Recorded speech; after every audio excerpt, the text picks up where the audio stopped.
Assalamualaikum warahmatullahi wabarakatuh. Waalaikumsalam warahmatullahi wabarakatuh. Alhamdulillahi rabbil alamin, alladzi asra bi'abadihi laylam minal masjidil harami ilal masjidil aqsa. Wassalatu wassalamu ala sayyidina Muhammadin wa ala alihi wa ashabihi wa dhurriyyatihi wa qarabatihi wa ahli baitihi ajma'in, amma ba'du. Yang saya hormati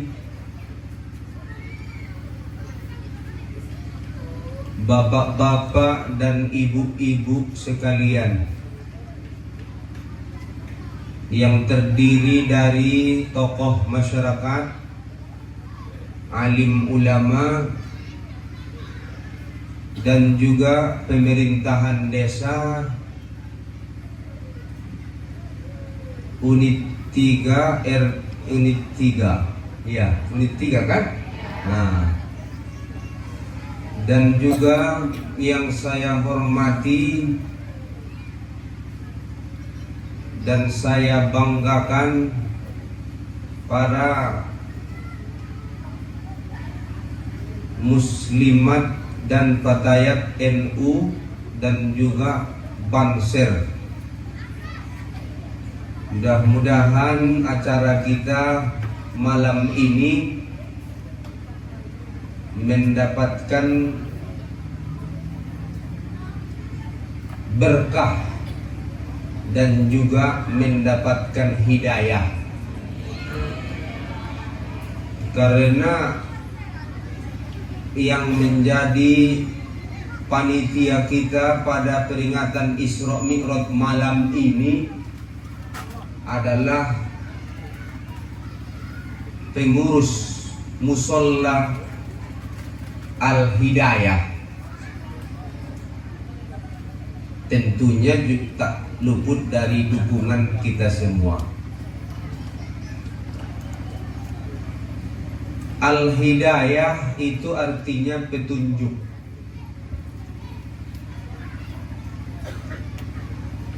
Kita tidak akan mampu untuk melakukan ketaatan kecuali terlebih dahulu diawali dengan petunjuk. Maka di dalam doa ada diajarkan, Allahumma arinal haqqa haqqa. Ya Allah, perlihatkanlah kepada kami yang baik itu baik, yang benar itu benar dalam pandangan kami. Itulah hidayah. Tapi tidak cukup sampai di sini. Kita sudah tahu kebaikan itu dan kita sudah melihat bahwa memang betul itu kebaikan, itu baru hidayah. Di atas itu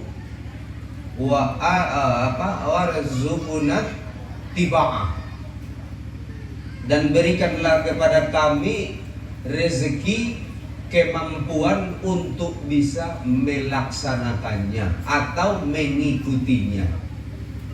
Itulah taufik.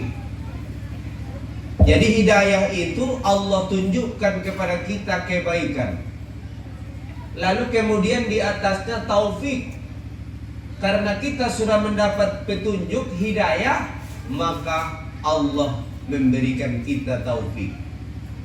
Taufik itu pertolongan untuk melakukan ketaatan. Pertolongan yang diberikan Allah kepada kita supaya kita bisa melaksanakan ketaatan itu. Jadi kalau kita tak mampu melakukan ketaatan, itu belum dapat taufik. Nah, walaupun kita sudah dapat hidayah, maka kita mendoa kepada Allah, semoga kebaikan itu kita ketahui dan kita mampu untuk melaksanakannya. Begitu juga wa arinal batila batila, dan tunjukkanlah kepada kami, perlihatkanlah kepada kami bahwa yang batil itu betul-betul batil dalam pandangan kami. Tapi itu baru hidayah juga, harus ada taufik. Warzuqna jatinabah, dan berikan kepada kami kemampuan untuk bisa menjauhinya. Itulah taufik. Jadi hidayah dulu baru taufik. Nah, berarti si hidayah dan si taufik tak bisa kita pisahkan. Kalaupun kita dapat hidayah tapi tak dapat taufik, itu masih nol. Karena kita hanya tahu kebaikan itu tapi kita tidak melaksanakannya. Kita hanya tahu keburukan itu tapi kita terus tidak mampu menjauhinya. Berarti kita belum dapat taufik. Jadi mari kita berdoa, semoga dengan adanya hidayah Allah berikan pula kita kemampuan untuk mengamalkannya, sehingga kita termasuk orang yang mendapatkan taufik. Paham? Itu baru pembukaan. Minum kopi. Panas lagi nih. Alhamdulillah.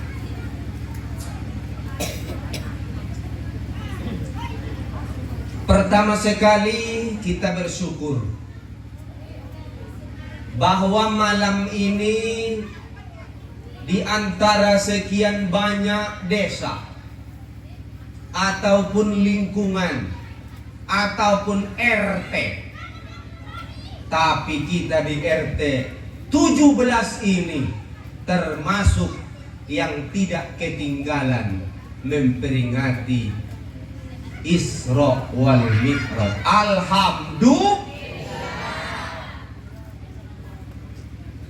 Berarti kita sudah termasuk orang yang mendapatkan taufik.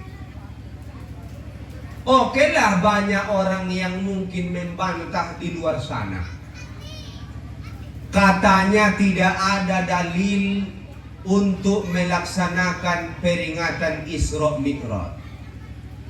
Tidak ada dalil untuk peringatan Maulid Nabi. Katanya kan, tidak ada dalil untuk membuat penyambutan bulan suci Ramadan.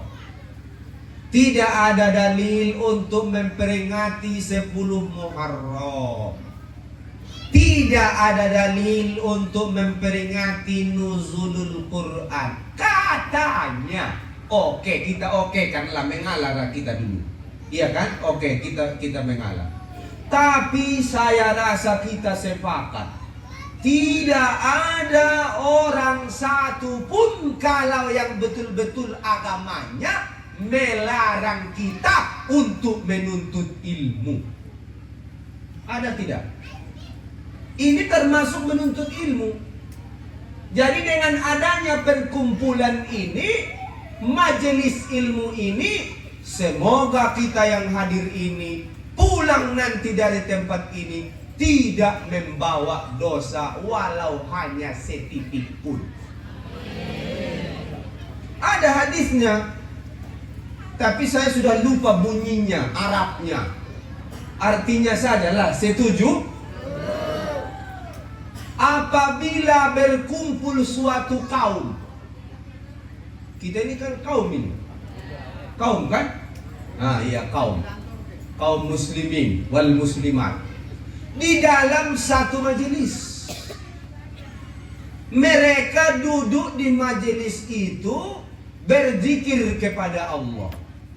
Kira-kira kalau saya tanya kita yang hadir ini, berzikir apa tidak? Berzikir. Ingat Allah sekarang kan? Ya, karena sudah saya ingatkan. Udah, Kita di sini berzikir karena ini majelis zikir. Majelis ilmu itu Rasulullah mengatakan majelis zikir. Idza marartum bi riyadil jannah farta'u. Apabila kamu melewati satu taman sorga, maka berhentilah kamu di taman sorga itu, kata Rasul. Qalu, para sahabat bertanya, ya Rasulullah, wa ma riyadul jannah? Apakah taman sorga itu? Qala, Nabi menjawab, halqud dzikir. Satu halaqah perkumpulan zikir. Itulah majelis ilmu. Kita ini berzikir. Satu kaum yang berkumpul di satu tempat yang mana mereka berzikir kepada Allah, buddilat sayi'atuhu hasanati. Allah akan ganti dosa-dosanya menjadi kebaikan-kebaikan. Alhamdulillah. Dosa-dosa yang selama ini kita lakukan Bapak Ibu, kita hadir di majelis ini dalam rangka menuntut ilmu ataupun memperingati Isra Mi'rajnya Nabi kita Muhammad sallallahu alaihi wasallam. Kita hadir di sini tiada lain tiada bukan kita semua ini membawa dosa yang banyak. Betul apa betul? Kira-kira di kita yang hadir ini adakah orang yang tidak berdosa? Angkat tangan.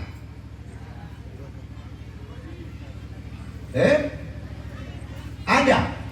Tidak ada kan? Pak RT, Pak RW, Kepala Desa, Kades, Ustadz, semua kita yang hadir ini membawa dosa.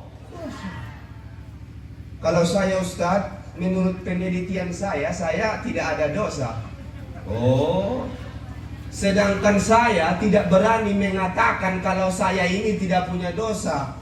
Kita ini semua banyak bangun tidur sudah berdosa. Karena yang diingat bukan Allah, yang diingat selain Allah. Jadi kita itu sudah banyak dosa. Maka dengan hadirnya kita di majelis ini, Allah gantilah dosa-dosa kita itu menjadi kebaikan-kebaikan ataupun pahala-pahala. Alhamdulillah. Seandainya Bapak Ibu hadir di majelis ini dengan membawa dosa sebesar gunung, bahkan bukan hanya sebesar gunung saja, sebesar gunung, bergunung-gunung, bukan hanya satu gunung dosa Bapak Ibu hadir di majelis ini, maka itu semua dosa yang sebesar gunung-gunung itu akan Allah ganti dengan pahala sebesar gunung-gunung yang seumpama dosa itu. Kan namanya saja diganti. Kalau diganti kan sebagaimana gantinya. Maka kalau saya tanya, kira-kira kita yang hadir di majelis ini, siapalah kira-kira yang paling banyak dosanya? Oh, tak tahu ya? Tak tahu kira-kira ya, siapa yang paling banyak dosanya? Oke. Kira-kira kita yang hadir ini, siapalah kira-kira yang paling beruntung?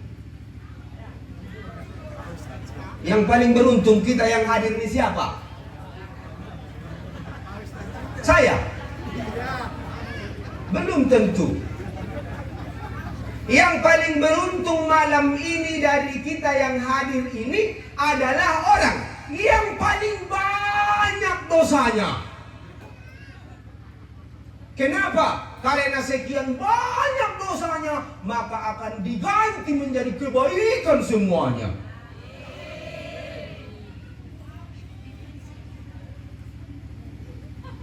Bukan saya. Kalau saya kan ya banyak juga dosanya, cuman ibu-ibu, bapak-bapak yang paling banyak kan. Alhamdulillah. Maka menuntut ilmu ini luar biasa. Kita Bapak Ibu sebenarnya kurangnya majelis ini. Kurang. Apalagi kita dulu di waktu kecil menuntut ilmu tidak seberapa. Makanya haruslah kita buat seperti ini, biar lebih banyak kita kesempatan untuk belajar di masa tua. Walaupun nanti belajarnya hanya tinggal di sini, tapi walau demikian kita sudah memperoleh keutamaan. Tidak bawa buku, tidak bawa pena, tidak mencatat, dan pulang nanti ke rumah mungkin tak ada yang tinggal yang mau dibawa ke rumah. Tapi tetap kita ini mendapatkan keutamaan yang sangat luar biasa. Kalaupun tak dapat ilmu, tapi dapat keutamaan. Alhamdulillah. Ada satu hadis, talabul ilmi sa'atan khairum min qiyami lailatin. Menuntut ilmu 1 saat, 1 jam, itu lebih baik daripada dia beramal semalam penuh. Itu lebih baik daripada dia sholat 1 malam penuh. Coba bayangkan Bapak Ibu, rahmatnya Allah kepada orang yang menuntut ilmu ini. Ibu pernah enggak di rumah sholat 1 malam penuh? Mulai dari selesai sholat maghrib, terus sampai isya, terus sampai subuh, tak henti-hentinya sholat sunnah. Pernah enggak? Bapak? Belum ya? Tapi kita memperoleh pahala yang lebih banyak dari itu. Andainya pun malam ini ada seorang bapak yang tidak hadir di majelis ilmu ini, atau seorang ibu yang 1 malam ini dia full sholatnya, sholat sunnah, tapi kita yang hadir ini walau hanya 1 jam kita di majelis ini, lebih banyak pahala yang kita peroleh. Nah, itulah untungnya majelis zikir ataupun majelis ilmu ini. Jadi kita sudah melihat, itu judulnya Isra peringatan pengajian peringatan Isra Mi'raj Nabi Muhammad sallallahu alaihi wasallam, meningkatkan derajat dan martabat kaum muslimin. Ya, ilmu yang meningkatkan derajat itu ilmu. Allah yang berfirman, ya rafa'illahu allazina amanu minkum wallazina utul ilma darajat.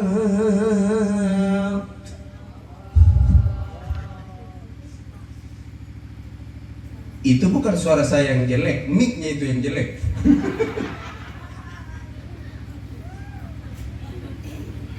Saya biasa ceramah di kampung-kampung pakai mic toa. Jarang pakai yang loudspeaker aktif seperti ini. Makanya suara saya tidak jelas.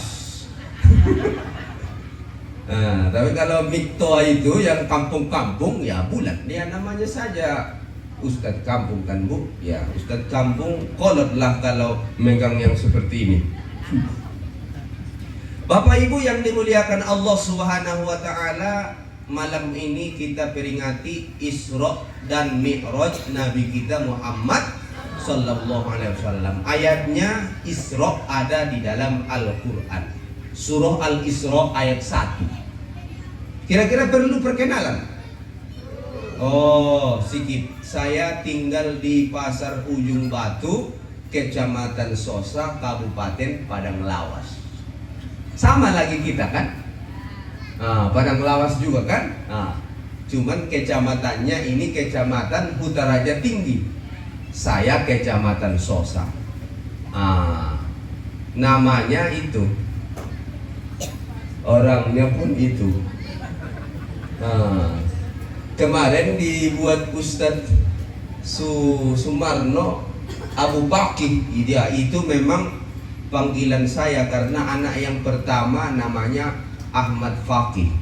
Jadi dipanggil Abu Bakih. Memang kalau dilihat di WA saya itu tercantum namanya Abu Bakih. Kalau nama aslinya Muhammad Yamin Hasibuan. Kalau tambah gelarnya di pangkal, alhamdulillah pakai H. Kalau di ujung SSY Sarjana Syariah. Alhamdulillah ya. Mudah-mudahan sudah punya anak 4 orang, 2 laki-laki, 2 perempuan. Nomor 3 itu saya bawa, namanya Ahmad Fauzan. Itu yang di depan duduk megang HP.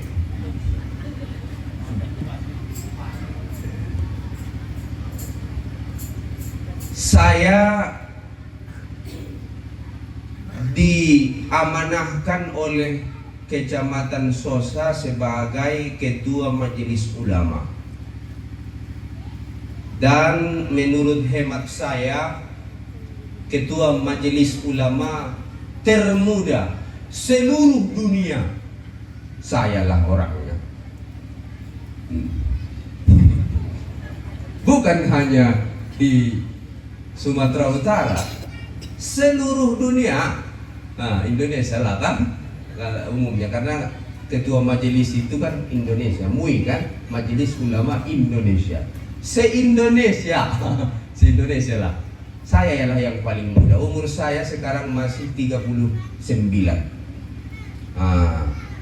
Biasanya kalau majelis ulama itu yang sudah tokoh, sudah tua kan, di atas 40 lah atau 50. Alhamdulillah. Tapi mudah-mudahan tidak sombong. Mudah-mudahan diberikan Allah amanah ini bisa saya jalankan. Tapi untuk periode selanjutnya ini sudah 2 periode diamanahkan.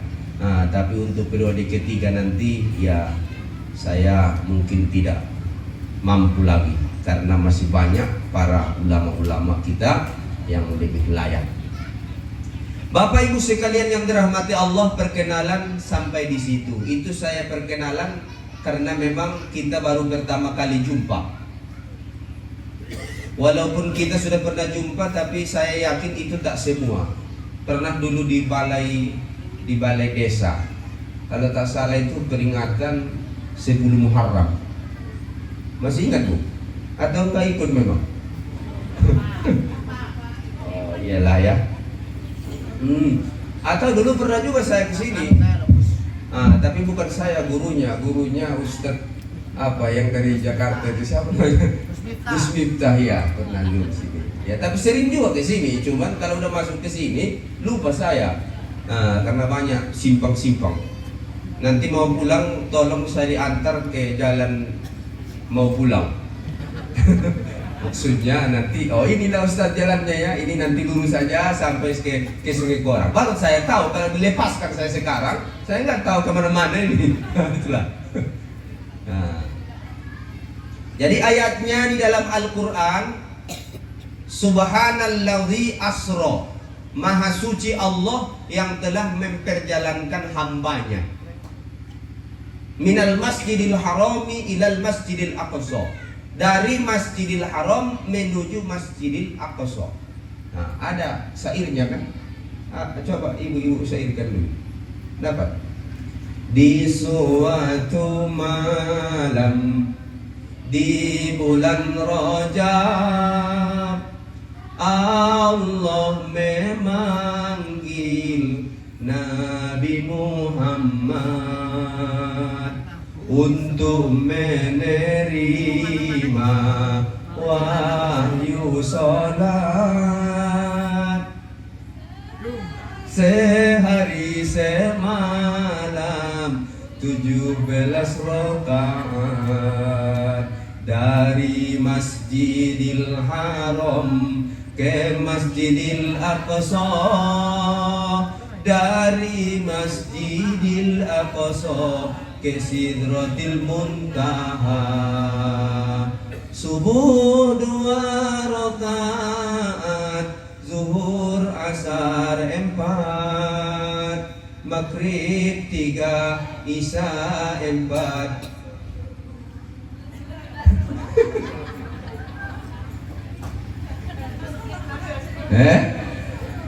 Iya. Memang itu sudah agak singkat untuk bisa kita paham. Ya. Di suatu malam di bulan Rajab, tanggal 27 menurut pendapat yang masyhur bulan Rajab. Maka termasuk keistimewaan bulan Rajab ini, itulah perjalanan Isra dan Mi'raj termasuk. Makanya di sini bulan Rajab ini termasuk bulan yang mulia. Sehingga orang yang memuliakannya akan dimuliakan oleh Allah Subhanahu wa ta'ala. Termasuk cara memuliakan bulan Rajab ini, saya lihat keterangan termasuk seperti yang dinyanyikan ibu-ibu tadi di sini. Ada doa yang khusus di bulan Rajab dan juga bersambung ke bulan Sya'ban. 2 bulan diamalkan. Apa tadi syairnya? Allahumma barik lana fi Rajab wa Sya'bana wa ballighna Ramadana waghfir lana dzunubana.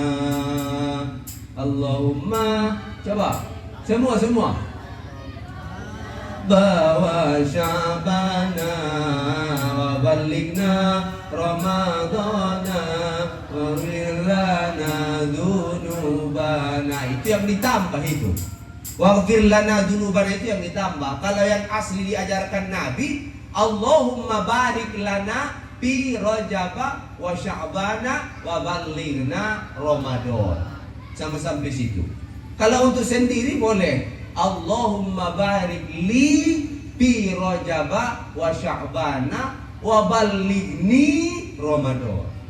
Cuman ya lebih baguslah banyak, karena supaya jangan kita saja yang kita doakan, tapi juga ikut orang lain yang kita doakan. Dibuat saja jamak. Allahumma barik lana fi Rajab wa Sya'bana wa ballighna Ramadan. Ya Allah, berikanlah kami keberkahan di bulan Rajab dan keberkahan di bulan Sya'ban, dan sampaikanlah kami ke bulan Ramadan. Karena bulan yang 3 ini terkait.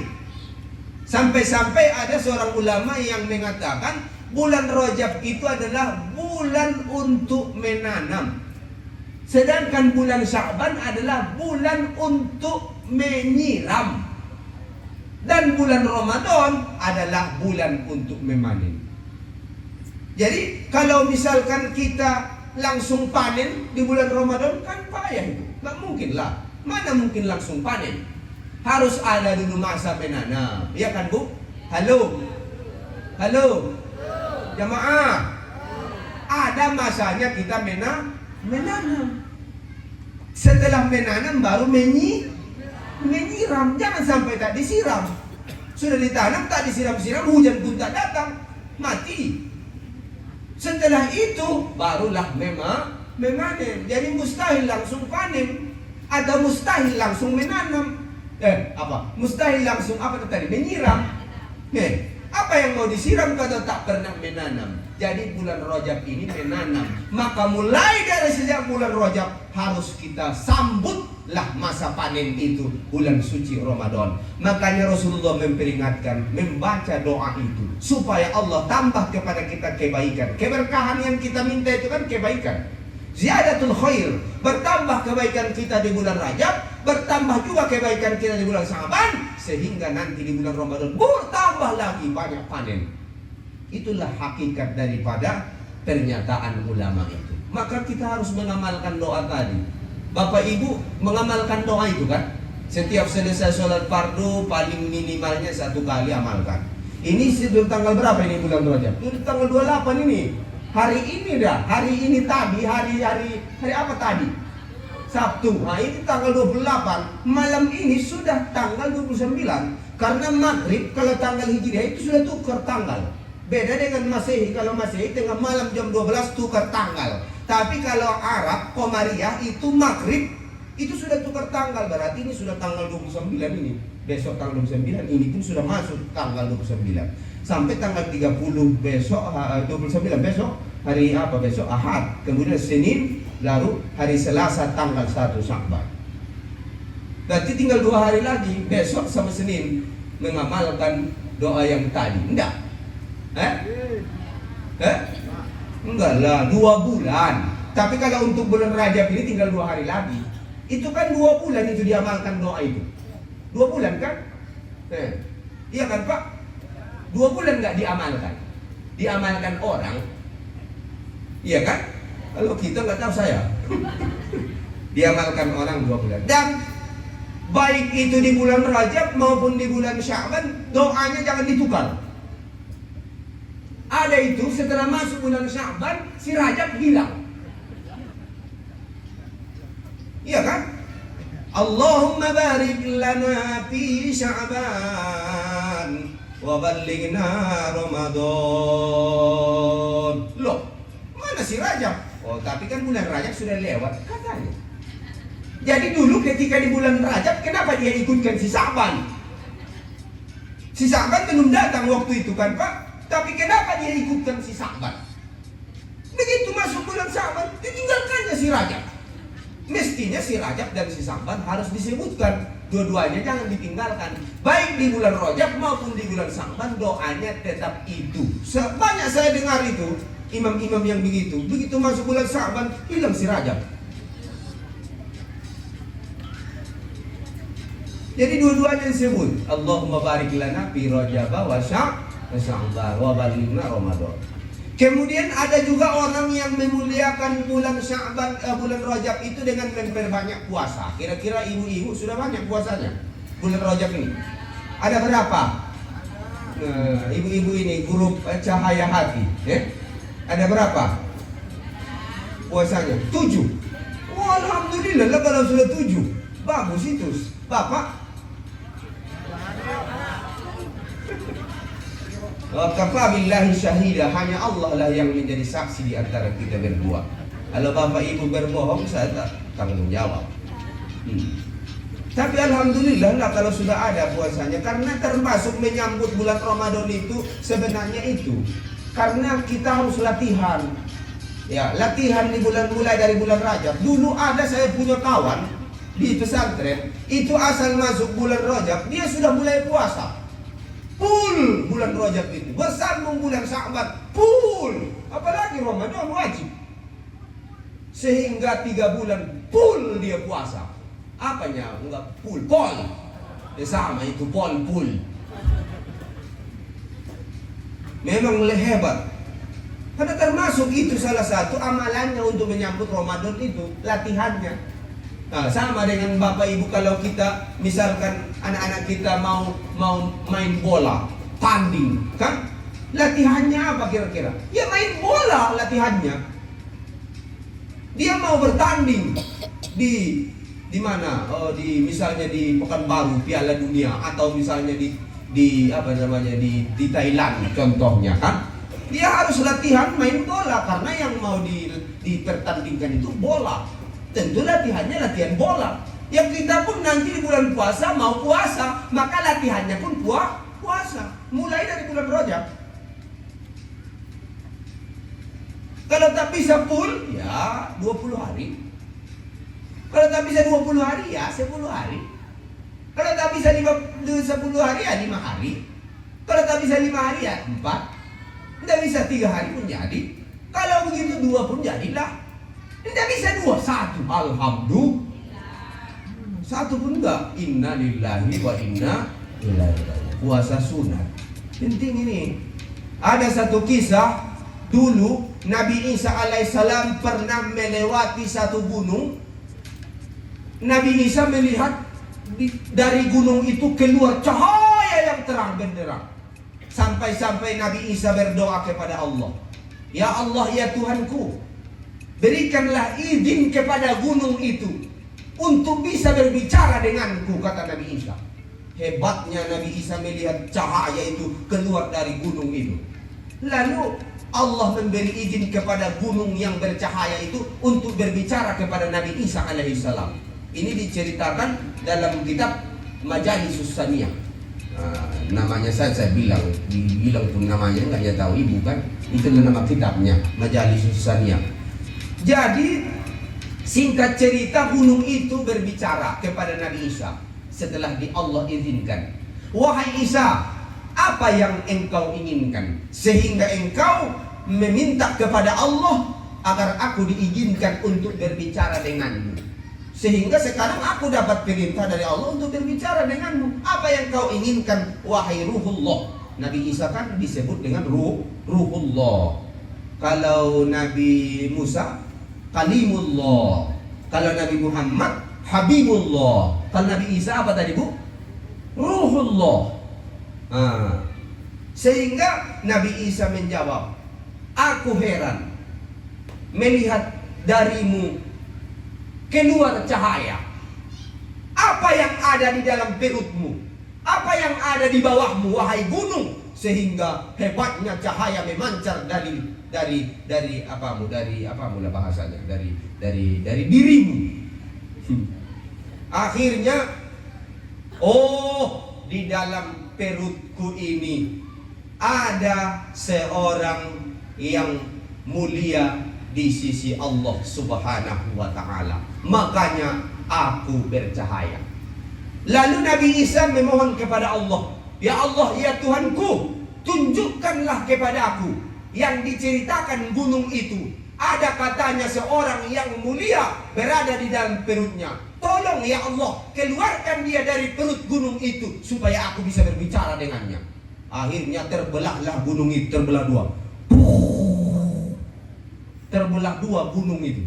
Setelah terbelah dua, muncullah seorang yang sangat tua, tapi walaupun tua sangat ganteng karena wajahnya penuh dengan cahaya.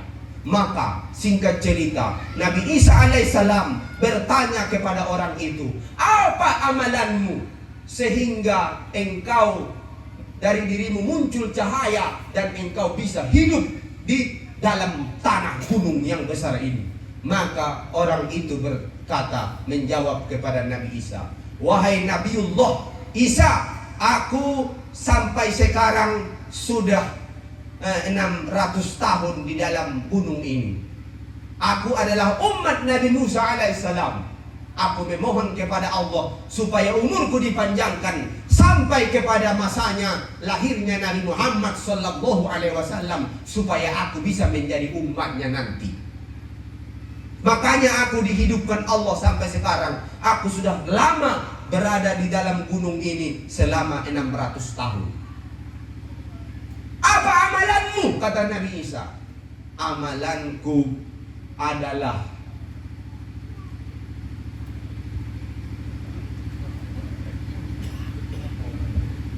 sabar. Saya minum kopi dulu.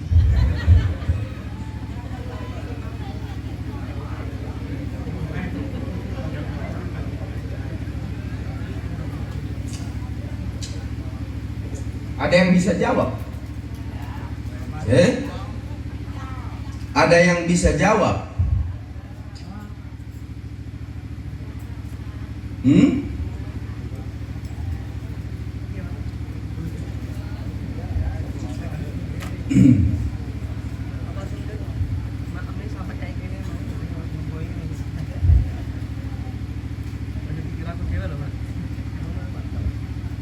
Ada yang bisa jawab? Tidak ada. Oke, saya jawab.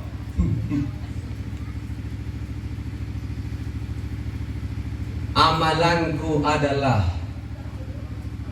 berpuasa di bulan Rajab 1 hari.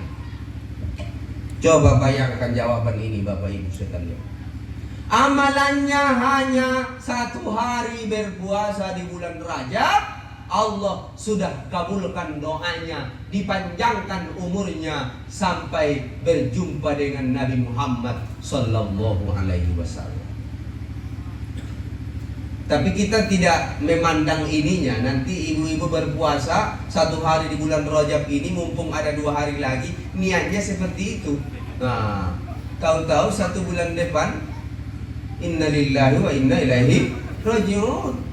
Saya tak bisa jamin. Ini menunjukkan keutamaannya, kan? Keutamaan supaya kita tergugah untuk berpuasa di bulan Rajab ini. Kemudian itulah tanggal 27 Rajab terjadilah peristiwa yang sangat luar biasa. Allah memperjalankan hambanya, yaitu Nabi kita Muhammad sallallahu alaihi wasallam, dari Masjidil Aqsa dari Masjidil Haram ke Palestina, ya kan? Nah, itu jam berapa rupanya ini? Tadi janjinya 1 jam. Jadi berawal perjalanan ini kan dari Masjidil Haram, ini ceritanya dari Masjidil Haram. Kita tidak berbicara lagi sebab-sebabnya, sebab-sebab terjadinya. Panjang lagi nanti pembahasan. Termasuk karena meninggalnya Khadijah, istri Nabi tercinta, termasuk karena meninggalnya Abu Thalib, pamannya tercinta. Kan itu termasuk sebab-sebabnya itu. Sehingga tahun itu disebut dengan tahun duka cita. Nabi sangat bersedih tahun itu. Banyak, apalagi setelah mati keduanya, kan meninggal Khadijah, meninggal Abu Thalib, sehingga Nabi kurang semangat dalam berdakwah. Khadijah yang membiayai perjuangannya dalam dakwah, Abu Thalib membelanya, tidak ada yang satu pun berani menyentuhnya selama Abu Thalib ada di situ. Inilah yang meninggal, sehingga Nabi setelah meninggal yang dua ini terus disakiti. Berangkat Nabi ke Thaif, dilempari dengan batu sampai-sampai kepala Rasulullah berdarah. Penderitaan demi penderitaan, sehingga dialami Rasulullah lah Amul Huzni. Tahun itu diberi nama Amul Huzni, tahun duka cita. Ketika itu umur Nabi 51 tahun. Berapa, Bu? 51 tahun. Maka dengan inilah Allah ingin menghibur Nabi. Takziah. Jadi Isra Mi'raj ini takziah ini. Takziah langsung dari Allah kepada Nabi Muhammad untuk menghibur. Apa yang ditakziahnya isinya? Ya, Allah memperlihatkan tanda-tanda kebesarannya, tanda-tanda kekuasaannya. Kan ujung ayat itu linuriyahum min ayatina, supaya Allah memperlihatkan kepada Nabi sebahagian dari tanda-tanda kebesarannya, sebahagian dari tanda-tanda kekuasaannya. Kalau kita sudah melihat kebesaran Allah, maka betapapun hebatnya musibah itu akan kita pandang kecil. Karena yang kita lihat kebesaran Allah.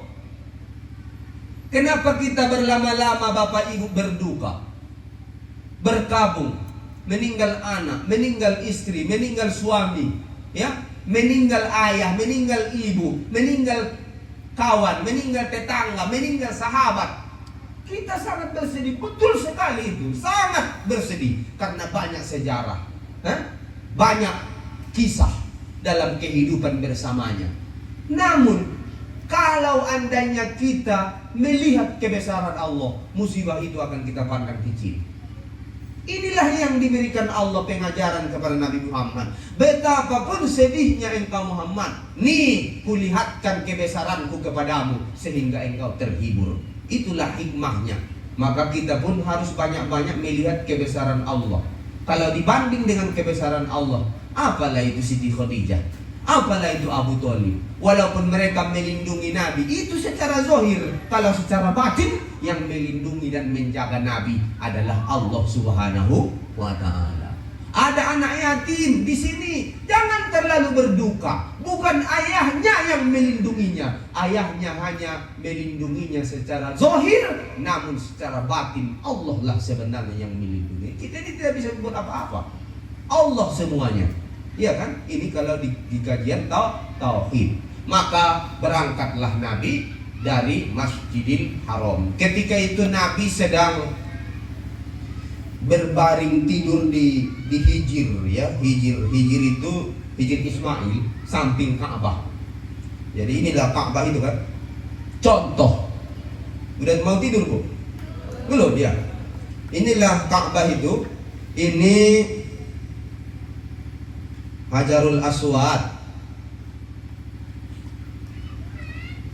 Ini rukun Iraqi, ini rukun Syami. Jadi di sinilah ini ada mizah. Mizah itu talang emas yang terbuat dari emas. Di bawahnya itu ada Hijr Ismail. Ada di situ setengah lingkaran. Disitulah Nabi berbaring. Menurut para ulama, Hijr Ismail ini termasuk. Kenapa disebut Hijr Ismail? Karena disitulah dulu Ismail tinggal bersama ibunya yang bernama Siti Hajar, makanya disebut Hijr Ismail.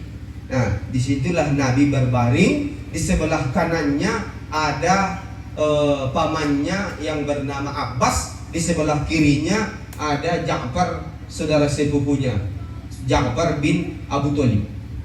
Mereka di situ berbaring, Nabi berbaring miring, muttaji'an, miring ke sebelah kanan.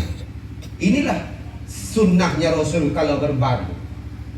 Nah ini hikmahnya kita ambilkan. Kalau sholat itu kan udah tahu kan Bu, ya sholat sudah selesai.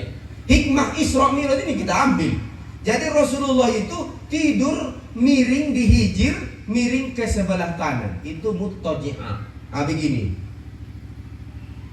Begini miring ke kanan. Memang sunnahnya begitu kan? Kalau tidur miring ke kanan. Ada hadisnya Pak. Apa hadisnya? Idza ataita majja'aka falyatawadda wudu'aka lis-sholati tsumma taji' ala shikkihil aiman. Ini sunnah. Apabila engkau ingin mendatangi tempat tidurmu, maka berwudulah engkau seperti wudu'mu untuk sholat, kemudian berbaringlah engkau di atas lambungmu yang kanan. Ini sunnah. Kalau mau tidur ibu berwudu kan? Jujur. Apa? Ya, kadang wudu, kadang enggak, ya kan? Kadang-kadang terus kadang-kadang ya tidak pernah. Itu sunnahnya wudu, tapi nanti Ustaz batal. Perkara batal bukan urusan kita. Oke, kalau nanti ya pas lah itu kalau udah berbareng, apalagi sudah hilang akal tidur, batal lah wudu itu kan? Batal lah. Apalagi istrinya ada di sampingnya. Batal. Nggak mungkin lah, misalkan bapak itu di sana, kamarnya ibu itu di sana kan? Apa kata dunia? Gara-gara berwudu takut batal. Iya kan, kalau menurut mazhab Syafi'i kan begitu kan? Suami istri bersentuhan kulit sama kulit tanpa adanya lapis kan batal. Itunya pegangan kita, karena kita di Indonesia ini umumnya mazhab Syafi'i. Nah batal, kecuali nanti darurat. Kita boleh taklid kepada Imam Abu Hanifah. Seperti di waktu tawaf, sulit kita menjaga dari bersentuhan antara laki-laki dan perempuan, sehingga kita boleh taklid kepada Imam Abu Hanifah atau Imam Malik yang tidak yang mana mereka berpendapat bersentuhan kulit laki-laki dan perempuan yang bukan mahram tidak batal. Yang batal menurut mereka, menurut ayat lam au lamastumun nisa itu berhubungan badan, itu yang membatalkan wudu. Kalau bersentuhan kulit dengan kulit tidak. Itu menurut mazhab Imam Malik. Tapi kalau menurut Imam Syafi'i batal. Karena itu Bu, tidak mahram itu kan? Itu kan ajnabi itu. Kalau mahram kan yang haram dinikahi. Tapi biasanya kita buat istilahnya muhrim. Tidak muhrim katanya. Itu sebenarnya salah itu. Muhrim itu orang yang sedang ihram. Yang benar mahram. Mahram yang haram dinikahi. Ya, kalau yang haram dinikahi itu kan saudara kita itu. Saudara kita kan ada mahram seketurunan. Nah, itunya itu. Berarti kalau suami istri itu kan bukan mahram itu, yang ajnabi itu, makanya halal menikah. Makanya kalau yang ajnabi itu perempuan lain, itu laki-laki lain, bersentuhan kulit laki-laki batal wudu. Tidak apa-apa. Yang penting kalau mau tidur, ingin ke tempat tidur malam, berwudu lah. Itulah sunnahnya. Urusan batal bukan urusan kita. Yang penting kita sudah mengamalkan sunnah. Mulai dari sekarang, nanti pulang kita dari pengajian ini, amalkanlah. Kalau masih banyak air, cukup kira-kira untuk berwudu, ya kan? Masih cukup air Bu. Musim hujan ini kan? Iya. Inilah sunnah yang jarang orang amalkan. Rasulullah itu setiap kali mau tidur, apalagi tidur malam, tidak pernah lupa berwudu. Apalagi Rasulullah, kalau Rasulullah tak pernah batal wudunya gara-gara tidur. Tidak, karena Rasulullah itu tidur, matanya itu yang tertutup, kalau hatinya bangun. Beda dengan kita, kalau kita tidur ya semuanya tidur. Mata tidur, hati pun tidur. Kalau Rasulullah enggak, matanya yang tertidur, kalau hatinya bangun. Itu termasuk keistimewaan, kekhususan dari Nabi kita Muhammad Sallallahu Alaihi Wasallam. Sehingga tak pernah batal wudu Nabi, walaupun Nabi tidur. Pernah suatu ketika Rasulullah itu bangun dari tidur langsung sholat tahajud. Aisyah protes, "Ya Rasulullah, engkau yang mengatakan tidur itu hilang akal, batal wudhu, termasuk yang membatalkan wudhu itu tidur. Tapi Rasul saya lihat begitu bangun langsung sholat, tidak pakai wudhu." Oh, apa jawab Nabi? "Inna ainaya tanamani wa la yanamu qalbi." Sesungguhnya dua mataku tertidur, tapi hatiku tidak pernah tidur. Itu kalau Rasul. Tapi kalau kita batal lah, kalau tidak tidur batal, hilang akal kan? Itulah, hati kita itu sudah lenyap kalau kita tidur. Itu hikmahnya. Kemudian setelah itu, setelah kita berwudu, kita berangkat ke pembaringan, lalu kita berbaring miring di atas lambung kanan, layaknya seperti mayat yang diletakkan di liang lahat menghadap kiblat.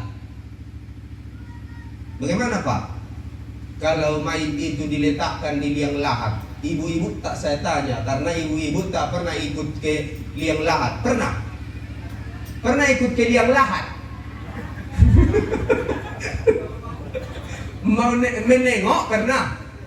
Menengok mayat yang dimasukkan ke liang lahat pernah? Hah? Oh pernah ya? Dimiringkan kan ke kanan kan? Misalnya inilah liang, berarti di sana kiblat. Ini liang, kepalanya di sini, kakinya di situ, miring seperti ini. Seperti itulah kita berbaring di pembaringan itu kalau kita mau tidur. Itu sunnah. Dan Nabi begitu cara tidurnya. Lain ceritanya nanti kalau sudah tidur. Kalau sudah tidur kita tidak tahu lagi entah kemana-mana.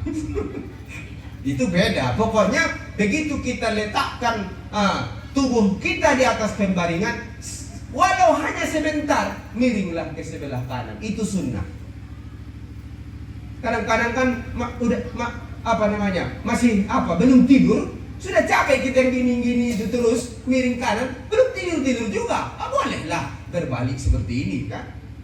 Bukan nanti selamanya sampai tidur seperti itu, hajab itu. Ujung-ujungnya nanti tak bisa tidur kan. Pokoknya kita sudah mengamalkan sunnah. Dan baca doa itu pun di waktu itu. Kan baru tahu setelah saya datang ke sini.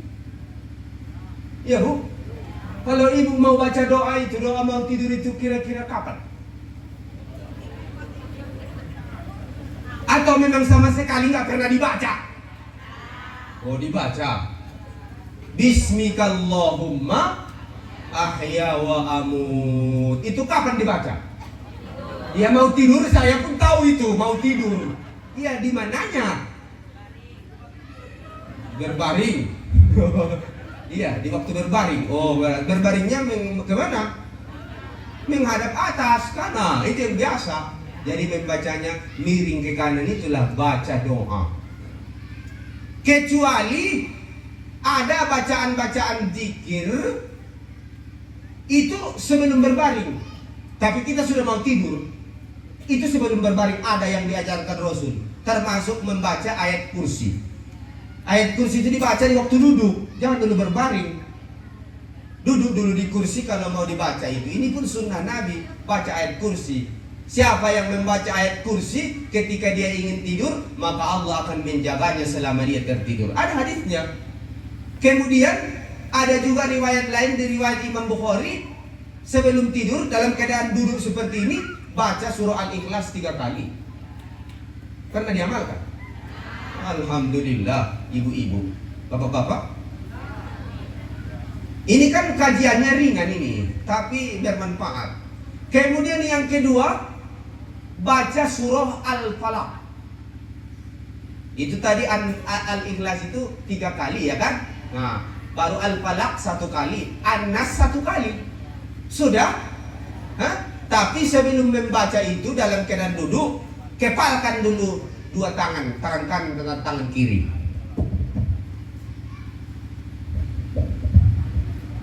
Bismillahirrahmanirrahim. Qul huwallahu ahad, Allahus samad, lam yalid wa lam yulad wa lam yakul lahu kufuwan ahad. Bismillahirrahmanirrahim. Qul huwallahu ahad, Allahus samad, lam yalid wa lam yulad wa lam yakul lahu kufuwan ahad. Bismillahirrahmanirrahim. Qul huwallahu ahad, Allahus samad, lam yalid wa lam yulad wa lam yakul lahu kufuwan ahad. Bismillahirrahmanirrahim. Qul a'udzu birabbil falaq, min syarri ma khalaq, wa min syarri ghasiqin idza waqab, wa min syarri nafathati fil 'uqad, wa min syarri hasidin idza hasad. Bismillahirrahmanirrahim. Qul a'udzu birabbin nas, malikin nas, ilahin nas, min syarril waswasil khannas alladzi yuwaswisu fi sudurin nas minal jinnati wan nas.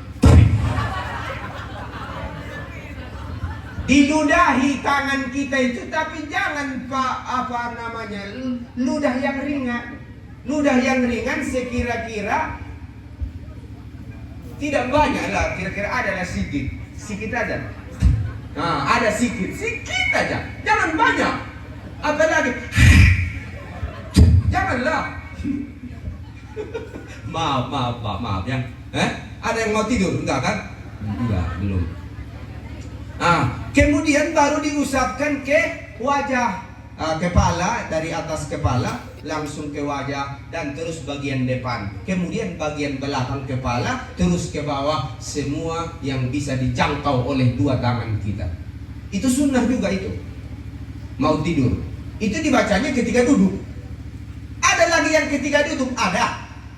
Nah, ini amalan mau tidur pula, ini kaji kita malam ini. Tapi itu pun termasuk sunnah Rasul, kan? Ada juga satu riwayat lagi. Ini langsung diajarkan Nabi kepada Khadijah. Khadijah apa Aisyah? Aisyah, bukan Khadijah, Aisyah. Ya Aisyah, jangan engkau tertidur sebelum engkau melakukan 4 hal. Pernah nggak dengar? Pernah nggak didengar ilmu ini? Pernah ya, alhamdulillah berarti. Jangan kau tidur dulu Aisyah sebelum engkau mengamalkan 4 hal. Ya, ini nanti bisa lah jadi oleh-oleh ini ke rumah kan Pak? Kalau selama ini minta.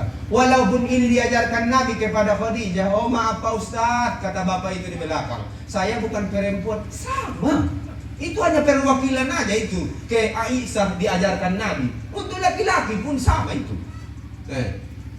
Apa itu ya Rasulullah? Kata Aisyah. Dijawab Nabi, yang pertama, jangan dulu kau tidur Aisyah sebelum engkau mengkhatamkan Al-Quran.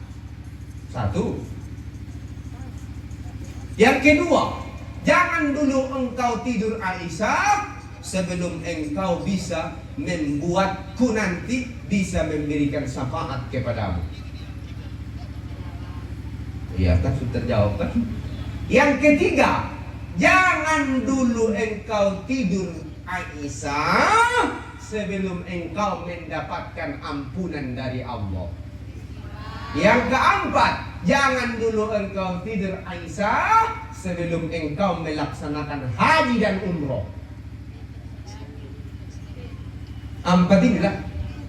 Heranlah Aisyah, mana mungkin saya mampu ya Rasulullah? Maka Nabi menjawab, jangan engkau tidur sebelum engkau mengkhatamkan Al-Quran. Bacalah surah Al-Ikhlas 3 kali, karena itu sama dengan 1 kali khatam Al-Quran. Yang kedua, jangan dulu engkau tidur Aisyah sebelum engkau bisa membuatku bisa memberikan syafaat kepadamu. Sebelum engkau tidur, baca sholawat. Allahumma sholli ala Sayyidina Muhammad. Pakai Sayyidina lebih bagus, atau pakai salam lebih abdul. Allahumma sholli wa sallim, supaya berlipat-lipat pahalanya. Karena beda pahala sholawat, beda pahala salam. Beda itu. Pahala sholawat 1 dibalas 10. Pahala salam pun dibaca 1 kali, balasannya 10, sama. Tidaklah umatmu, kata malaikat Jibril kepada Nabi Muhammad, tidaklah umatmu Muhammad bersolawat kepadamu 1 kali, melainkan Allah balas 10 kali solawat dari umatmu ini. Dan tidaklah umatmu Muhammad mengucap salam kepadamu 1 kali, melainkan Allah akan membalas salam umatmu itu 10 kali. Kan beda. Beda balasan sholawat, beda balasan salam. Maka kalau baca sholawat, sekalianlah pakai salam. Allahumma sholli wasal. Makanya kita berbesar begitu kan. Allahumma sholli wa sallim ala sayyidina wa maulana Muhammadin adadama bi ilmillah isolatan daimatan. Ya, kalau ibu-ibu nasib mahirlah mereka, hafallah itu kan ya. Apalagi orang NU yang dilakukan Habib Syekh itu kan. Bapak Ibu sekalian yang dirahmati Allah, ada berapa lagi tadi? Oh, 2 lagi. Jangan engkau tidur Aisyah sebelum engkau mendapatkan ampunan dari Allah. Bacalah istighfar 3 kali. Astaghfirullahaladzim alladzi la ilaha illa huwal hayyul qayyum wa atubu ilaih. Ada ulama nahu ditukarnya astaghfirullahaladzim alladzi la ilaha illa huwal hayyul qayyum wa atubu ilaih. Boleh. Yang biasa kan huwal hayyul qayyum, itu yang biasa. Kalau hayyul qayyum itu luar biasa. Itu yang paham nahu. Berarti al-hayya dibuatnya i'rabnya jadi na'at dari Allah. Allah itu kan maf'ulun bih. Astaghfiru itu fi'il fa'il. Allah maf'ulun bih. Allah itu dinasabkan. Begitu al-hayya dia sifat dari Allah. Allah dinasabkan, al-hayya pun makanya dinasabkan, al-qayyum pun dinasabkan. Itu ilmu nahu. Boleh. Kalau tahapan itu yang pendek pun jadi astaghfirullahaladzim 3 kali. Astaghfirullahaladzim, astaghfirullahaladzim. Juga terlalu panjang, boleh dikurangi. Astaghfirullah, astaghfirullah, astagfirullah. Di bawah itu astaga. Jangan lagi astagfirullah, itulah yang paling pendek. Jangan lagi dikurangi lagi. 3 kali dengan bacaan istighfar yang 3 kali itu Allah akan memberi ampunan kepadamu Aisyah.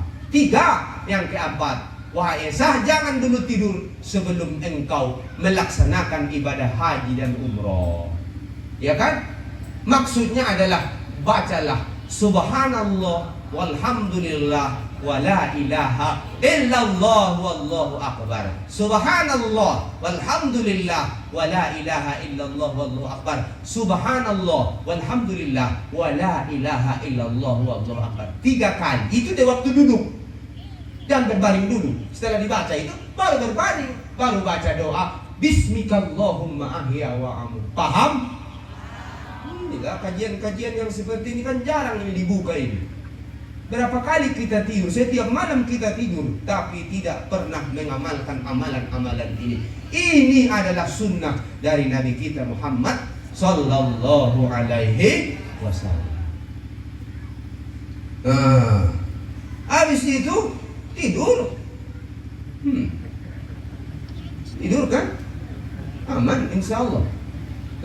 Apalagi kalau bangun syukur. Kalau tahu bangun selesai. Husnul khotimah. Makanya kalau bangun baca doa. Alhamdulillahilladzi ahyana ba'dama amatana wa ilaihin nusyur.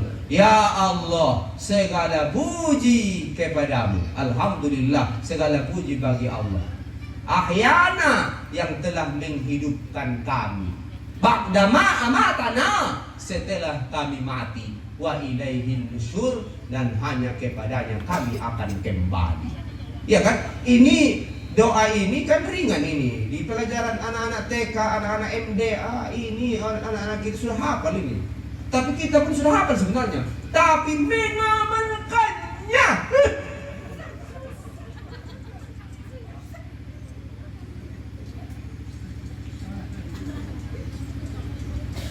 Makanya susah. Apabila seorang hamba itu tidur, dalam hadis dijelaskan, maka setan akan memukul kepalanya sambil mengikat kepalanya. Yang pertama datang setan, dipukulnya kepala seseorang itu. Pok! Setelah dipukulnya, sambil dia mengucapkan, tetaplah tidur, malam masih panjang. Baru diikatnya itu. Satu. Kemudian dipukulnya lagi sekali lagi. Pak! Diikatnya lagi dua. Pak! Yang ketiga kalinya. Itu setiap malam itu, Pak. Setiap malam ada hadisnya. Diikat dengan 3 ikatan kepala kita ini. Setiap malam 3 kali kita dipukul setan di waktu tidur itu, dan 3 kali tiga ikatan diikatnya kepala kita. Nah, begitu kita bangun dari tidur, kita baca alhamdulillahilladzi ahyana. Kalau jamak, kalau sendiri alhamdulillahilladzi ahyani ba'da ma amatani wa ilaihin nusyur. Maka inhallat uqdah, lepaslah 1 ikatan. Ini kata Nabi, lepas 1 ikatan. Yang 3 ikatan tadi, yang selama kita tidur itu yang diikat dengan 3 tali, lepas 1 tali. Begitu kita berwudu, lepas ikatan kedua. Begitu kita sholat subuh, lepaslah ketiga-tiga ikatan itu. Maka yang tak boleh tinggal itu, pas kita bangun, baca doa, ingat Allah, zikir, alhamdulillah. Kemudian langsung wudu. Bagi yang tidak halangan, wudu, lepas ikatan kedua. Kemudian sholat subuh, lepas ikatan ketiga. Atau tak sholat subuh, sholat sunnah lagi dia. Sholat sunnah qobaliyah subuh. Oh, belum sholat fardunya Ustaz, belum. Sholat sunnah subuhnya pun sudah lepas itu, yang 3 ikatan itu. Tapi inilah yang kadang-kadang tidak kita pedulikan Bapak Ibu. Sunnah Rasul yang satu ini luar biasa ini. Ekonomi ini Pak, ekonomi. Kenapa saya bilang ekonomi sholat sunnah subuh yang 2 rakaat ini, qobaliyah subuh ini? Kenapa ekonomi? Nabi yang mengatakan. Raka'atil fajri khairum minad dunya wa ma fiha. 2 rakaat sholat sunnah fajar, sholat sunnah qobaliyah subuh itu lebih baik daripada dunia dan segala isinya.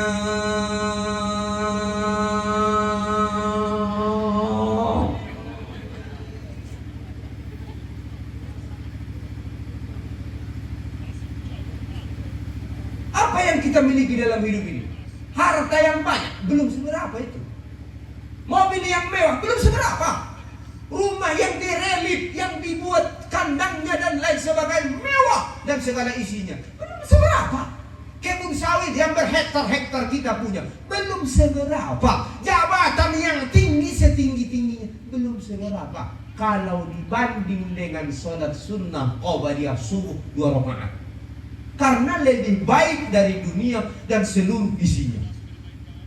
Ini sahih hadisnya ini dari Nabi. Makanya orang yang tak sholat sunnah qobaliyah subuh merugi. Merugilah, tiap malam dia tak dapat itu. Orang dapat tapi dia tak dapat. Bangunnya pun jam 10. As-salatu khairum minan naum.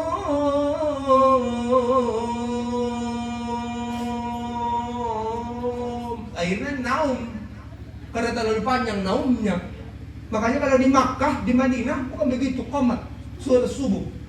As-salatu khairum minan naum. Sebentar itu naumnya. As-salatu khairum minan naum. Makanya orang bergegas bangun. Kalau di Indonesia, as-salatu khairum minan naum.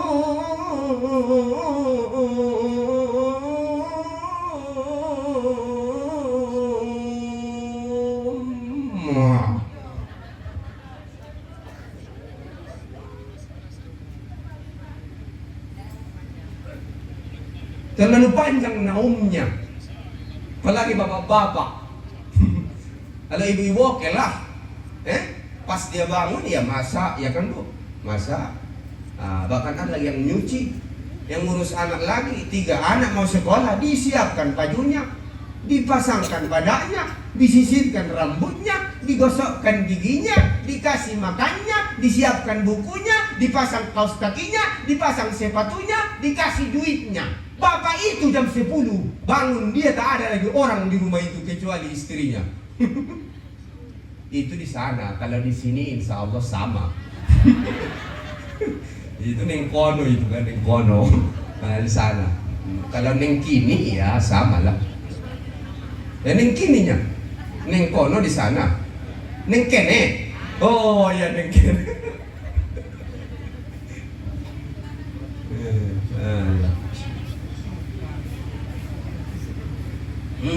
Ini Isra Mi'raj kita ini kan? Enggak. Tapi lari kajian kita ini. Oh tapi tidak apa-apa. Itu tadi masalah sunnah ketika Nabi berbaring di samping Hijri Ismail, berbaring miring ke kanan, merembes ke sana kemari. Tapi yang perlu bagi kita kan itu. Hikmah dari itu semua, perjalanan Nabi itu diawali dari situ. Langsung setelah itu datanglah malaikat Jibril beserta malaikat Mikail. Di satu riwayat ada juga ikut malaikat Mikail dengan malaikat Israfil menjemput Nabi. Diangkatlah Nabi, dibawalah Nabi ke Telaga Zamzam. Setelah sampai di Telaga Zamzam, dibelahlah dada Nabi. Mulai dari leher ini terus sampai ke bawah pusat. Rupanya malaikat Jibril pun tukang operasi. Lebih canggih operasinya, tak pakai pisau, hanya tangan.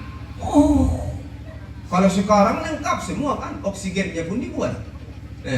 Dibuat biusnya segala macam. Kalau tak dibius, hancur apa kan nggak tahan. Ini malaikat Jibril selesai. Dan Nabi tak terasa.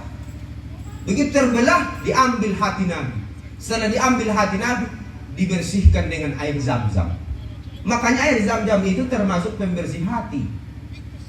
Kalau kita ke Makkah umroh ataupun haji, sudah hantam terus air Zam-Zam itu. Rakuslah minum air Zam-Zam, tak apa-apa. Kalau ada orang yang pulang dari umroh, pulang naik haji, lari ke rumahnya, tak apa-apa, minta air Zam-Zam.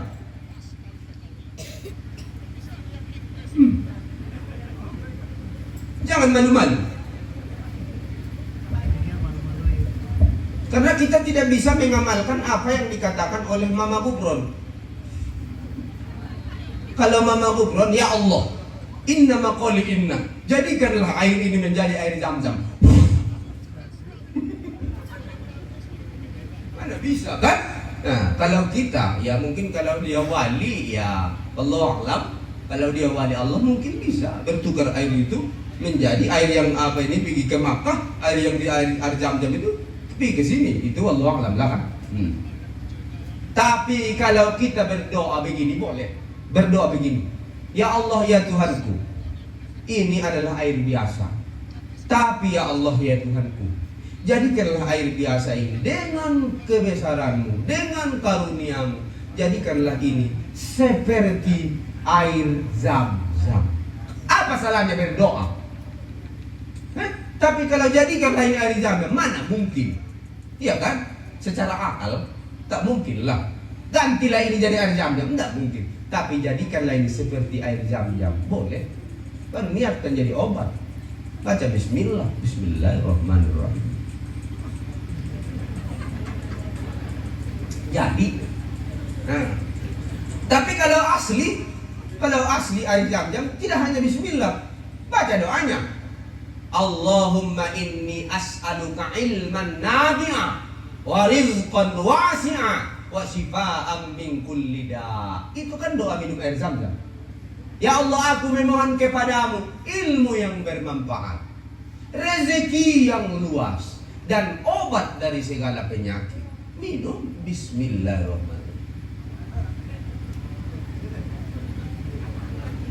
Itulah faedah minum air Zam-Zam. Allah berikan kita ilmu, Allah berikan kita rezeki yang luas. Kemudian Allah sembuhkan penyakit kita. Maka niatkan minum air Zam-Zam itu untuk mendapatkan ilmu, untuk mendapatkan rezeki, dan untuk kesembuhan dari segala macam penyakit. Ma'u Zam-Zam lima suribalah. Air Zam-Zam itu tergantung niat orang yang meminumnya. Zam-zam barokah. Air zam-zam itu adalah barokah. Jam berapa? Di jam 10. Ya Allah. Singkat cerita, dibersihkan hati Nabi. Setelah dibersihkan, berangkatlah, dibawalah Nabi kita Muhammad dari Masjidil Haram ke Masjidil Aqsa. Kendaraannya apa, Bu? Buruk. Nabi kita cahaya. Buruk itu pun cahaya. Buruk itu kan dari barkun, kilat. Cahaya lah itu kan. Kemudian malaikat Jibril pun cahaya. Jadi bergabung 3 cahaya. Malaikat itu kan diciptakan dari cahaya. Nabi Muhammad cahaya kan? Cahaya kan Nabi Muhammad. Ya? Ada syairnya apa itu? Nabi Muhammad itu syairnya. Saufajaron, saufan yang itu apa itu? Syairnya itu. Ada kan? Atau ada lah. Iya itulah. Ada juga ya. Lagu apa itu, apa namanya? Nabi apa itu yang di langit ada matahari bersinar menerangi bumi, cahayanya yang tajam menembus kegelapan, menerangi seluruh alam. Di bumi ada para utusan Rabbul Izzati, baru membawa dan jalan kebenaran. Apa lagi setelahnya? Kan ada itu di ujung kan. Bahasanya Nabi Muhammad itu cahaya. Jadi bergabung 3 cahaya. Jibril cahaya, buruk cahaya, Nabi Muhammad cahaya. Maka cepatlah perjalanan cahaya. Namanya saya cahaya. Selesai. Iya kan? Makanya Nabi setelah sampai di Masjid Al-Aqsa, langsunglah Nabi naik. Itulah Mi'raj. Karena Isra, Mi'raj beda itu. Isra, perjalanan Nabi dari Masjidil Haram ke Masjidil Aqsa, itu Isra. Mi'raj itu naik dari Masjid Al-Aqsa ke Sidratul Muntaha. Setelah sampai di Sidratul Muntaha, Nabi langsung berjumpa dengan Allah. Ini singkat cerita. At-tahiyyatul mubarakatus salawatut thayyibatu lillah. Assalamu alayka ayyuhan nabi wa rahmatullahi wa barakatuh. Dijawab Allah. Nabi membaca at-tahiyyatul mubarakatus salawatut thayyibatu lillah. Inilah bacaan Nabi ketika berjumpa dengan Allah yang mau menerima sholat itu. Langsung dijawab Allah. Assalamu alayka ayyuhan nabiyyu wa rahmatullahi wa barakatuh. Keselamatan kepadamu Muhammad, wahai Nabi Muhammad. Maksudnya Nabi Muhammad itu. Ayyuhan nabi wa rahmatullah, dan rahmat Allah, wa barakatuh, dan keberkahan dari Allah. Baru langsung Nabi sambut. Karena itu kan baru kepada Nabi keselamatan itu. Karena cintanya Nabi kita Muhammad kepada kita umatnya yang ada di unit 3 RT 17 ini, disambung Nabi langsung munajat itu. Apa sambungnya? Assalamu alaina. Ikut kita kan? Inilah untungnya yang Nabi Muhammad itu umatnya kita. Diingatnya kita rupanya. Alhamdulillah. Assalamu alaina wa ala ibadillahi sholihin. Itu baru ikut kita itu. Assalamu alaika itu kepada Nabi Muhammad itu. Ayuhan nabi wa rahmatullahi wa barakatuh. Tapi assalamu alaina kata Nabi wa ala ibadillahi sholihin. Asyhadu alla ilaha. Langsung diangkat telunjuk. Kenapa telunjuk yang diangkat? Tidak yang lain. Bisa itu asyhadu an la ilaha illallah, asyhadu an la ilaha illallah, atau asyhadu tapi telunjuk. Karena telunjuk ini uratnya bersambung dengan hati. Makanya begitu asyhadu an la ilaha illallah, kontak ke dalam hati bahwa tidak ada Tuhan selain Allah. Makanya menurut Imam Ghazali, kita tidak boleh lalai dari mengingat Allah ketika mengucap asyhadu an la ilaha illallah. Harus kita ingat Allah ketika itu. Walaupun kita tak bisa mengingat Allah selama kita sholat, mulai dari takbiratul ihram sampai salam, tapi paling minimalnya ada di 4 tempat di dalam sholat jangan kita lupa kepada Allah. Kata Imam Ghazali, yang pertama ketika takbiratul ihram, Allahu Akbar, itu Allah lah dalam hati. Jangan sampai kita lupa kepada Allah. Kemudian di waktu sujud, di waktu baca Fatihah, Iyyaka na'budu wa iyyaka nasta'in. Di Al-Fatihah itu kan, hanya kepadamu kami menyembah dan hanya kepadamu kami meminta tolong. Itu ingat Allah, jangan tidak ingat. Wajib. Nah, kemudian yang ketiga, ketika sujud. Setiap kali sujud dalam sholat 4 rakaat, berapa kali kita sujud? 4 rakaat. Setiap 1 rakaat kan 2 kali sujud. Kali 4 8 5. Nah, kalau subuh berapa kali? 4. Kalau maghrib 6. Nah, itu setiap kali sujud, dua sujud di setiap rakaat, kita harus ingat Allah. Kemudian yang keempat kata Imam Ghazali, jangan lupa kepada Allah ketika asyhadu alla ilaha illallah. Maka menurutnya, siapa yang ingat di 4 titik ini, walaupun dia masih tetap berdosa karena lalai di waktu yang lain, tapi dia sudah mendapatkan keutamaan yang lebih daripada dosa yang ia peroleh. Berarti beruntung kan? Karena kalau hukumnya kan husung itu wajib, itu kan wajib. Berarti selama sholat husung itu wajib. Makanya fawailul lil musallin, celakalah orang-orang yang sholat. Kenapa celaka? Alladzina hum fi sholatihim sahun, yang mana mereka dalam sholat itu lalai. Oh, kalau begitu Pak Ustaz, lebih baiklah saya nggak sholat, karena saya orangnya kalau sholat masih lalai, daripada dapat dosa ketimbang jangan. Lebih banyak lagi dosanya tidak sholat. Makanya harus pelajari kan. Itulah kalau Hasibuan ngomong kadang-kadang tinggi, kadang-kadang lembut kan. Nah itu. Bapak Ibu yang dimuliakan Allah, dapatlah sholat dari Allah sebanyak 50 waktu. Tapi ketika turun jumpa dengan Nabi Musa, agar Nabi Muhammad memohon supaya Nabi kita meminta rukhsah keringanan, karena dia sudah pengalaman umatnya tidak mampu melaksanakannya. Makanya dia anjurkan Nabi supaya minta keringanan. Berangkat Nabi, ujung-ujungnya tinggal 5. Setelah 5 waktu sehari semalam, itu pun kalau nasihat Nabi Musa, berangkat lagi minta keringanan, tapi Nabi malu, tidak lagi. Memang kenyataannya begitu kan, Bu? Bapak-bapak kan payah kan sholat itu kan? Payah nggak? Payah lah. Tapi walaupun payah, ya paksakan. Ini kadang-kadang yang 5 waktu itu loss, tak ada satu pun. Kayak lagu itu, subuh kesiangan, zuhur kecapean, kerepotan dong.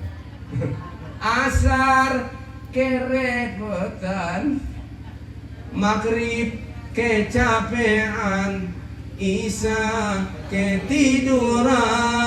Ada kan? Nah itu parah kali, itu parah. Bin apa? Bin Pespa.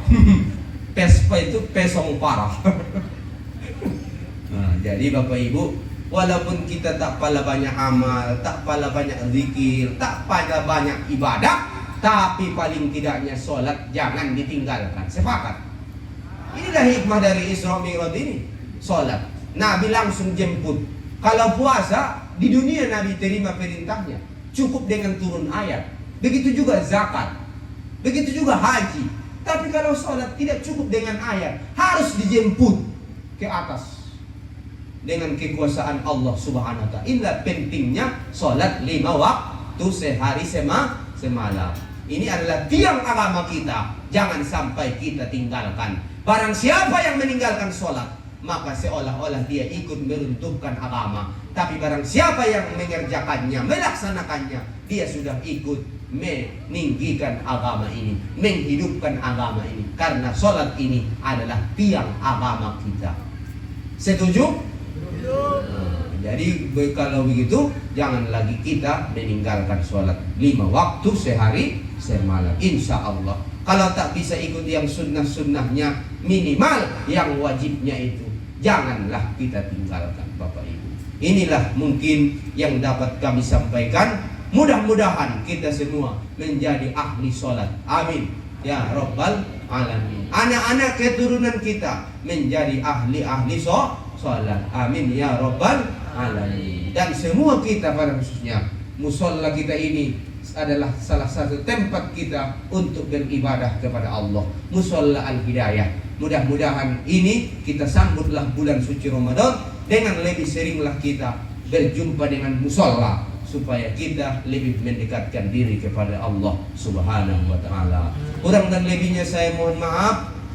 Pada pertemuan kali ini tadi ada permintaan kita mahallul qiyam lagi sebentar sebelum kita tutup dengan doa. Silahkan. Allahumma sholli wa sallim wa barik alaihi.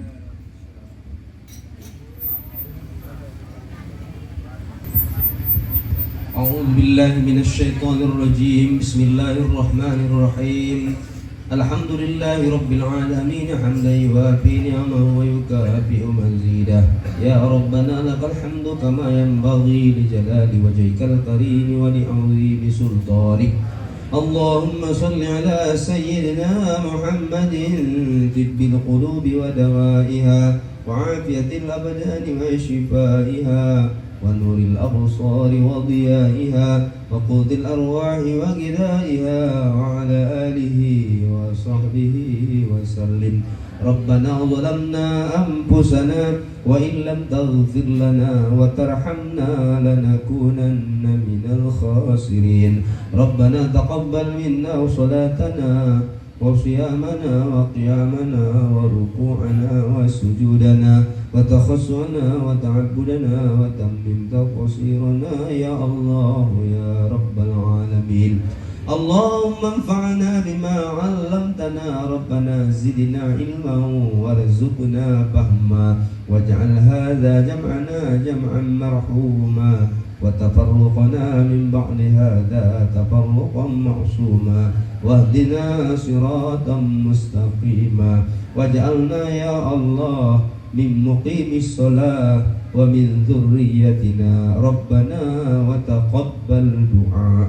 ربنا آتنا في الدنيا حسنة وفي الآخرة حسنة وقنا عذاب النار. ربنا تقبل منا إنك أنت السميع العليم وتب علينا إنك أنت التواب الرحيم. اللهم بارك لنا في رجب وشعبان وبلغنا رمضان. وصلى الله على سيدنا محمد النبي الأمي وعلى آله وأصحابه أجمعين. سبحان ربك رب العزة عما يصفون وسلام على المرسلين والحمد لله رب العالمين. اللهم صل على سيدنا ونبينا وحبيبنا وشفيعنا وملاذنا وذخرنا ومولانا محمد. اللهم صل وسلم وبارك عليه. تقبل الله منكم. Assalamualaikum warahmatullahi wabarakatuh.